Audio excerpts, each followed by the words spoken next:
Good evening, everyone. I'm Kevin Hodge. Tonight on your WZMQ 19 News, we have reaction as controversial funding for the Copperwood Mine project is left out of the state budget.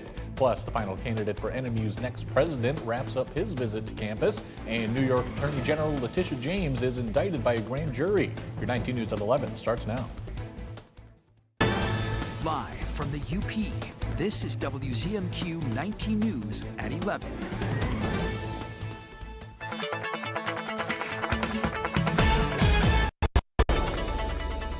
Welcome in. A first look at your forecast as we prepare Friday, which ultimately means it's the weekend. And the temperatures tonight actually not looking bad at all. We should be into the upper 30s, but we remain mild into the upper 40s, mid 40s, even lower 50s. We'll start to have increasing cloud cover. We are tracking a system. It'll be a cold front, but things should get warmer before it cools down. So that happens in the overnight for us. And we should have a few showers, very scattered and very isolated. I'll update you on the potential impacts for those Friday night football games in just a few minutes.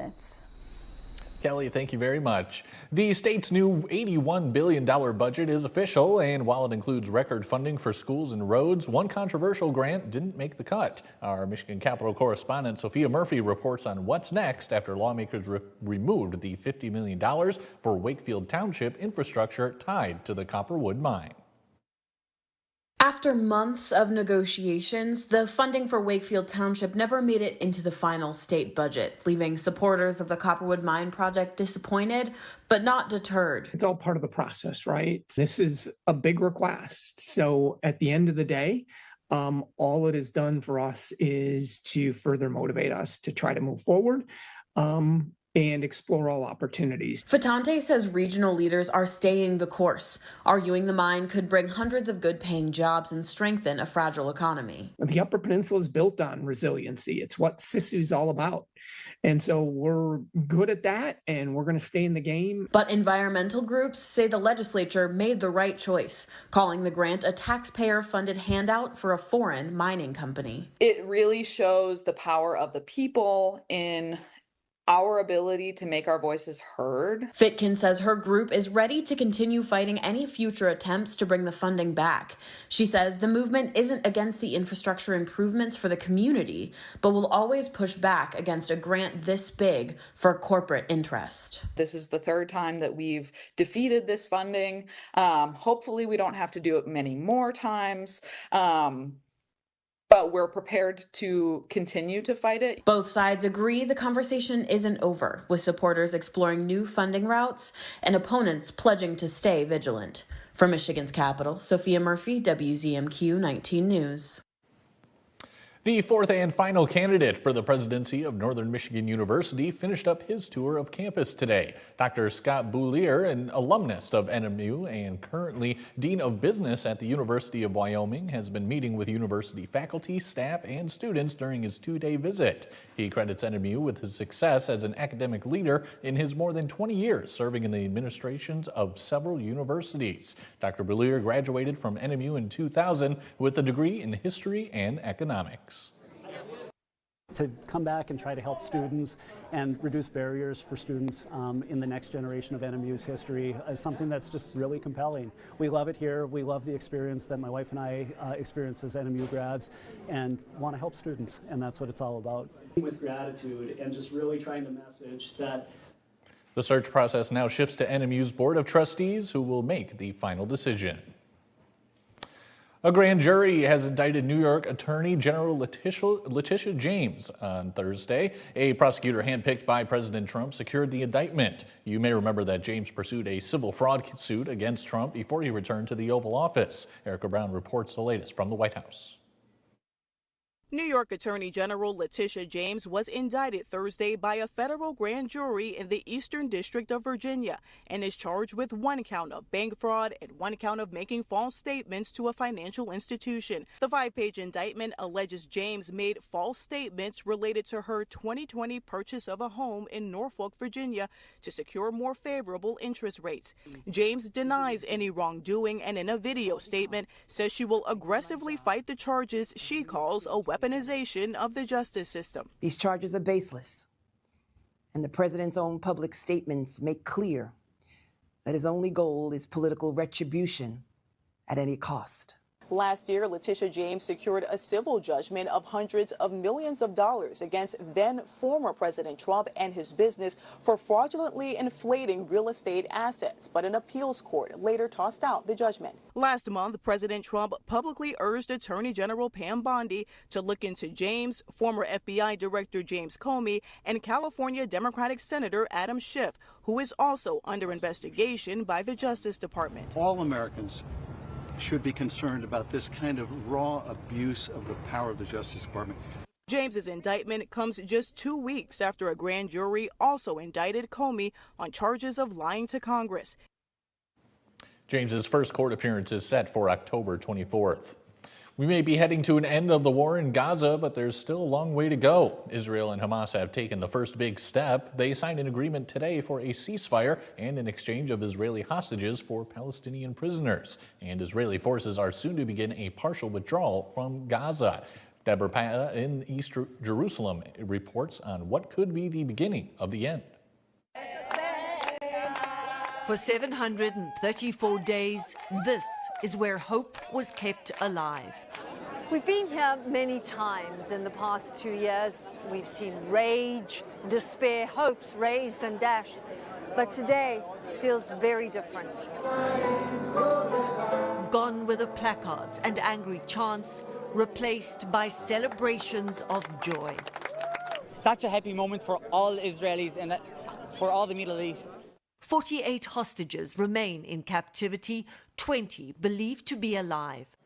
Rotem Cooper's father, Amiram, is one of many that did not make it out. His body is still in Gaza. Cooper says Hamas might have killed him, but it was the Israeli government that failed him. It feels like this day happened not because of, but despite of the Israeli Prime Minister and Hamas, and more because of President Trump. Israeli troops will now need to withdraw to an agreed line within Gaza, and the bombing must stop. That's when the 72-hour clock begins for Hamas to release the remaining hostages. In Gaza, the ceasefire was greeted with jubilation. The past 734 days have been an endless stream of loss, displacement and war. And it is the first responders who have had to risk their lives day in and day out. The feeling is indescribable, said Noor al-Shakhnoubi. Thank God the war has ended and we are alive. Inshra Ahmed had already started imagining her future once again. I'm so happy the war is over, she said. I hope I can return to my normal life, my school, and my home. We should note that the ceasefire is not yet in place and the bombing has not stopped. Just tonight, at least 6 people were killed and 40 missing following an Israeli strike on a home in Gaza City. Kelly Rowland has your first warning weather forecast when we come back. Plus, we get a tour of the Oscar Mayer Wienermobile as it visits the Upper Peninsula. And for Breast Cancer Awareness Month, the Delta County Cancer Alliance is holding their Bras for a Cause fundraiser. We'll have that and more when we come back.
Now, WZMQ TV 19 First Warning Weather with meteorologist Kelly Rowland.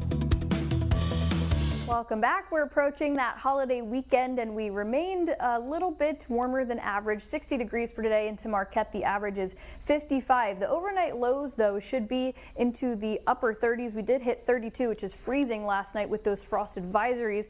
We don't have that for tonight. This is a look at your watches and warnings, and most of that is into the water. So as for us on land, there are no frost advisories, freeze warnings. We should keep those temperatures above that freezing mark and actually well above that, probably into the 40s and 50s. So this is the chance of frost graphic, just to show you that there really isn't even a blue dot on here. We're not worried about the frost for tonight. So if you brought in those plants, they'll be fine to be put outside for tonight, but then you never know, living in the Upper Peninsula, transitioning of seasons, another frost advisory could be on the way very, very soon. But this is futurecast for us as we're tracking kind of this front in a low pressure system. At first, the timing of it was wanting to put more of these showers for the Friday evening time, but it looks like it's a little faster than originally anticipated, which is good news for us because most of the rain is contained to the morning time. But as that circulation happens, we could get clipped with a shower or two, but this is kind of that time frame of the Friday night light football games.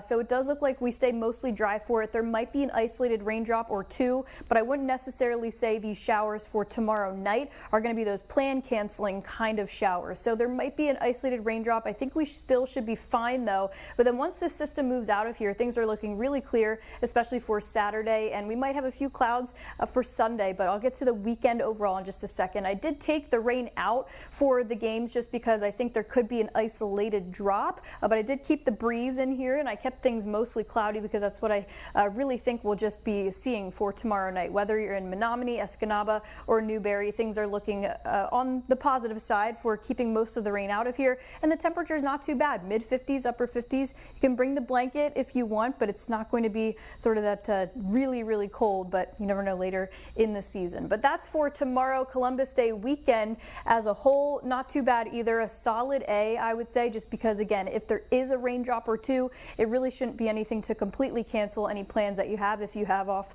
on Monday, still feel free to do whatever you have planned that day. And I'll track the showers for you, but most of it should be for that morning commute or the bus stop tomorrow morning. Here's a look at Tropical Storm Jerry as well. It kind of skipped for you, but that's really what it's going to do. It'll continue to scoot through. There are those tropical storm watches and tropical storm warnings in effect for those northern Leeward Islands, but then you can't even see any land around it because that's what it'll basically do, scoot off into the open waters. Back here locally, though, you know, some scattered showers taking you into the weekend. The weekend overall a solid A, and as we look into next week, we'll keep things fairly seasonal. Temperatures should waver into the mid-50s, maybe getting a bit mild for Columbus Day itself, but then we do keep things mostly cloudy. Kelly, thank you again. The Wienermobile is back in the Upper Peninsula. Stopping by the Negaunee Super One today and other various events throughout the weekend, it won't be hard to miss. WZMQ's Andrew Hands has more. In case you haven't already seen the 27-foot-long hot dog on wheels roaming the streets of Marquette County, the Wienermobile has made its triumphant return to the UP for the first time since 2019, staging the trip's first pop-up event this afternoon at the Negaunee Super One. It's a beautiful sunny day, and you know, the people and the kids, they love it. At any given time, there are only 6 active Wienermobiles in the country. Each are piloted by 2 very special individuals called hot doggers. Hot Diggity Hunter and Cookup Cam have a very simple goal every day. Spreading smiles. Like, it's as simple as that. Honestly, the biggest part of it, like just spreading some joy, and it's just so much fun working with people and seeing how much energy and how much excitement people have when they see the Wienermobile, and being able to be a steward of that is just so much fun. Wienermobiles have been traveling around the country for 89 years. As a familiar sight across so many generations, the crowds that gather for their souvenirs and pictures come in all ages, even from out of state. Aurora, Wisconsin, yep, about 70 miles away. We had to see the Wienermobile. Haven't seen it in 20 years, and I just had an inclination, let's go look. Yeah. This is very nice to see it now when you're 72 and you've seen it when you're 45. Into the weekend, the Wienermobile will make stops at Marquette Mountain's Cheese Roll this Saturday and the Upper Peninsula Children's Museum on Sunday. Both hot doggers are excited to visit the area during the perfect time of year. We were scheduled to come on up here. We got requested for different events, but then also it just had been a while that we had to do it. Being up here has been amazing. The fall colors we were able to go and see, seeing Lake Superior, we got a couple shots with the Wienermobile in front of that. So we're super excited to be here. That excitement also brings in plenty of wiener dogs and plenty of bun puns. It is certainly buns and buns of fun being able to drive the Wienermobile. And so we were very excited to be able to haul buns up here. Unfortunately, the horn on this Wienermobile isn't functioning this time around, but that doesn't stop anybody from singing along. A lot of times in the Wienermobile, if you were to play it, would play like that, "Oh, I wish I were an Oscar Mayer Wiener." We are working to get that fixed because I've been doing a lot of acapella recently. Cause if I were an Oscar Mayer Wiener, hey, that is on a In Negaunee, Andrew Hands, WZMQ 19 News. You can find the Wienermobile at Marquette Super One tomorrow from noon until 5. We're 2 weeks into Breast Cancer Awareness Month, and that means the annual Delta County Cancer Alliance Pink Fest is in full swing. Each week, community members gather at a local pub to raise money for the Cancer Alliance, which provides financial support, mobility and nutritional aids, wigs, and other resources for cancer patients. Attendees enjoy specialty pink drinks and vote in the Bras for a Cause contest. The bras were each uniquely decorated by more than 20 local businesses and organizations, and at $2 per vote, it's a fun way to help those facing a cancer diagnosis. We do so much for the community, and for people to come forward and spend time and give us their financial support so we can give it back is very meaningful. Tonight's event was hosted by the Rapid River Pub. The owner says the cause is near to his heart, and he wanted to do his part to support the Delta County Cancer Alliance. Cancer awareness is really huge to me, having some family members having battled cancer and lost some to cancer. Also, in my full-time career as a scientist, I study contaminants that cause cancer, so for me, it's being able to be on this side of the cause of it and trying to help raise money and awareness of this. It's just a really good event. Pink Fest continues next Thursday at Kathmandu's in Escanaba and wraps up with a bra auction at the Highland Golf Club on the 23rd. This afternoon, Bay College welcomed an internationally renowned photographer for an artist talk and reception. David Graham has worked in color photography since 1979. His photographs have been published in magazines like the New York Times, Forbes, Fortune, and Details, and he's shot ad campaigns for companies like MasterCard.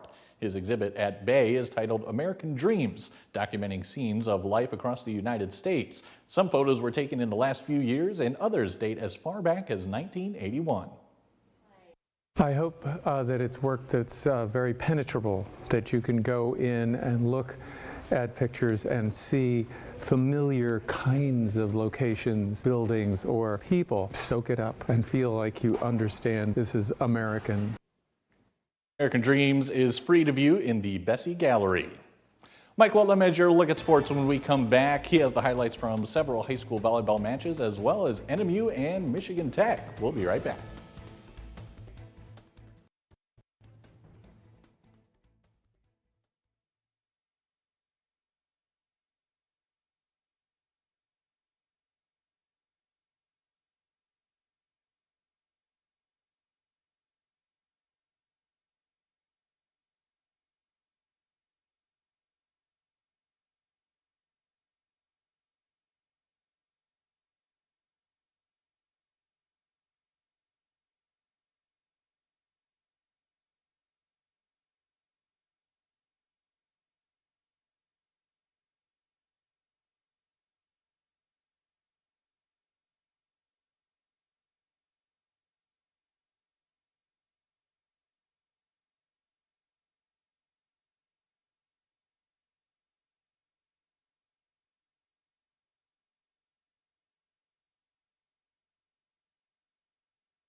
One, two, three, four, five, six. Hello, Thursday. Hello. Oh, update the volleyball scores, please. I just snuck in a blank one, or a one that had a blank. Thank you.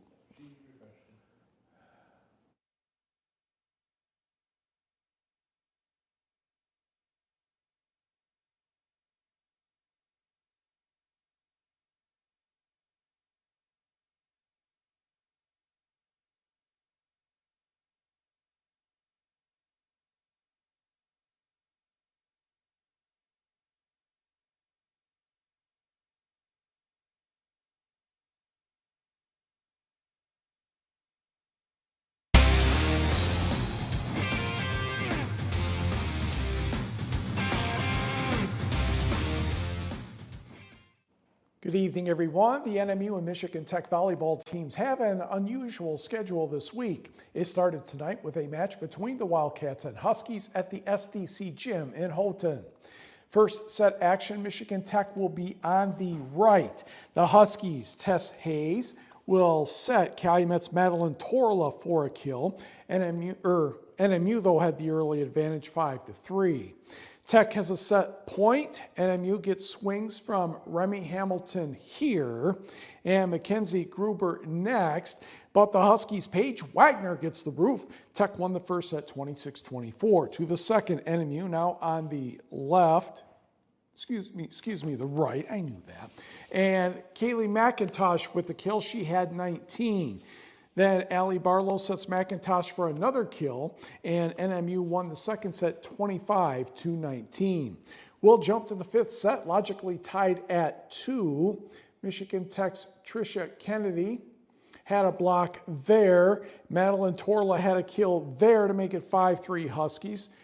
NMU starts a comeback, though. Emily Gulak with a kill. Wildcats trail 6-5. Wildcats reach match point.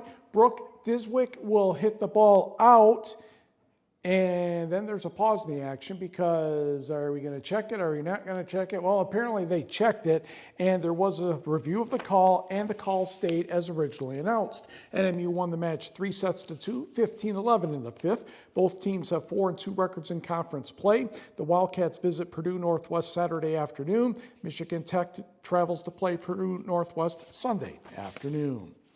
High school volleyball, let's go to Gwynn. Calumet, the visitor tonight. And Sammy Sales to Adeline Derwin for the kill. Model Towners trail 14-9. Calumet finds another gear in the second set. Grace Karanen with a service ace. That made it 20-11 Copper Kings. And a timeout is called by Gwynn coach Jessica Stansky. Copper Kings stay in command. In the far court, Jess Anderson to Millie Locust. She gives Caitlin Penola a chance. Soft swat, it works nicely. Calumet up 21-12. Moments later, Penola to Jess Anderson. Over to Alice Lotti for the soft kill in the middle of the court. 22-12 Copper Kings. Then off the Chloe Capo serve, the Model Towners are able to send the ball back to the other side. Then it's Anderson, Locust, and Lotti for another cross-court kill. Copper Kings won the second set 25-13. They went on to take it all three, so 3-0 for the Copper Kings in their road match. Now let's go to Marquette, where the Sentinels were taking on Menominee. Marquette is in the far court. Ouch, that moved hurt, but the Maroons keep the ball back in play, and that will be a point by the libero. And Marquette, though, still had the lead at 12-6 in the first set. Off the Sentinel serve, Menominee sets the ball for Erica Peterson. Marquette's number 15, Sophie Hausman, taps the ball over. The Maroons cannot get it back. Marquette leads by 7, 18-11. Off the Marquette serve, Jasmine Jazanovsky. Piper Ayers to Jazanovsky for the kill off the block. Menominee is still within 7, down 20-13. Menominee will fight to keep a point going. Then for Marquette, Grace Filizzetti. Presley Mason back to Filizzetti, and that one is not coming back. Marquette won the first set 25-17 and took the match 3-0. To the scoreboard, where Ishpeming defeated Westwood 3-0. J.C. Sleeman had 14 kills for Houghton, but it was Kingsford, the number 1 team in the big school poll, defeating the Gremlins 3-1. Negaunee 3, West Iron County nothing. Mia Nordstrom had 14 kills for Jeffers, defeating Lakeland and Hubble 3-1. It was North Dickinson 3, North Central nothing. Kearney Nato did the same to Mid Peninsula. Superior Central over Rapid River 3-1. Ironwood over Bessemer 3-0. Stevenson a victory over Barkerville Harris 3-1. And the lengthy match of the night, it was St. Ignace 3, Pickford 2, 15-10 in the fifth set. The Great Northern Conference held its league cross-country meets this afternoon at Presque Isle Park in Marquette. As you can tell, a good start. Marquette's Ella Fury grabbed the early lead. Now, the course has been altered a bit since the construction of the new bandshell continues. I don't want to say Ella Fury was in a pretty good mood, but heck, it was her birthday. I don't know if she had cake and ice cream after the race or not. Maybe not the best for a cross-country runner, but she had the lead from about the half-mile point on. She crossed the finish line in less than 20 minutes, and her teammates filled most of the other spots in the top 10. To the board, only two full teams on the girls' side. Marquette wins with 18. Kingsford was second. Individually, Emma Fury, 18:53.9. Oh, the heck with it, 20 minutes, under 19. Emma Ziegler of Marquette was next, followed by Maria Mervich of Kingsford, Windley Brandt of Menominee, and Esma Ullen-Joy of Marquette.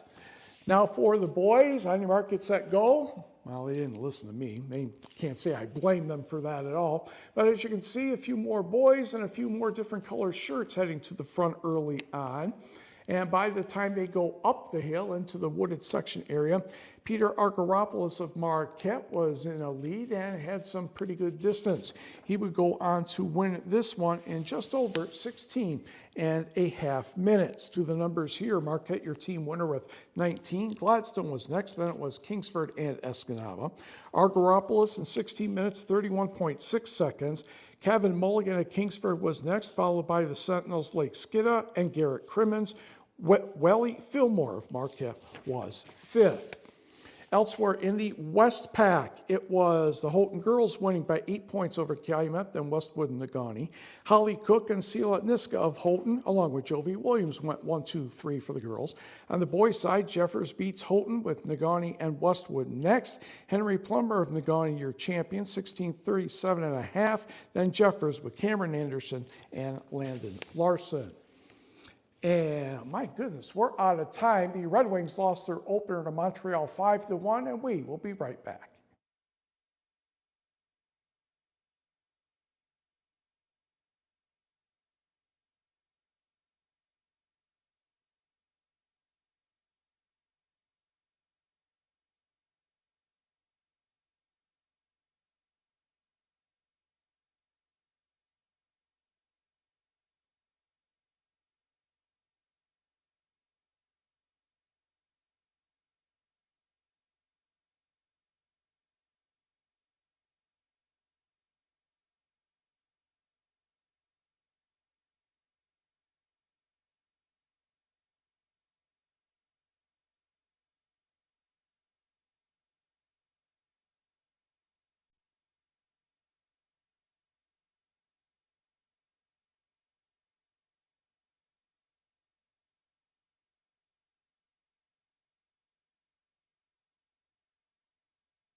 And a final look at that forecast as we head into tomorrow. When we go into tonight, we don't have those freezing temperatures, the frost advisories and whatnot. Temperatures will actually be closer to what the daytime highs should be. We do get a bit of a warm up as we get a push of a heat before things cool down. We're tracking a cold front that could bring some showers as early as in the next few hours, around 2-3 in the morning. We should clear most of the rain out by the time we get to the evening, but there will still be some scattered and isolated showers. Still could clip us later on in the evening, but I think the Friday night football games are still looking pretty good. We keep things mostly on that low chance for the precipitation, and even through the weekend, still looking at mostly sunny skies, at least for Sunday. We might have some of that cloud cover for Saturday, but we improved those sky conditions for your Sunday. And as we look into next week, a sneak peek added. It looks like most of the rain does come for Columbus Day itself, but then as we pass that and get into next week, temperatures might cool down a little bit, but that is seasonal with mostly cloudy skies. Kelly, thanks again. Finally tonight, a new business in downtown Marquette held its official ribbon-cutting ceremony today on Washington Street. Joined by members of Marquette's business community and with the help of the Lake Superior Community Partnership, Fancy Free cut the ribbon on a unique boutique, I think, Mike, actually. Fancy Free has a variety of vintage goods for sale, including clothing, household goods, and collectibles. Owner Greta Hillstrom is always looking for treasures wherever she goes.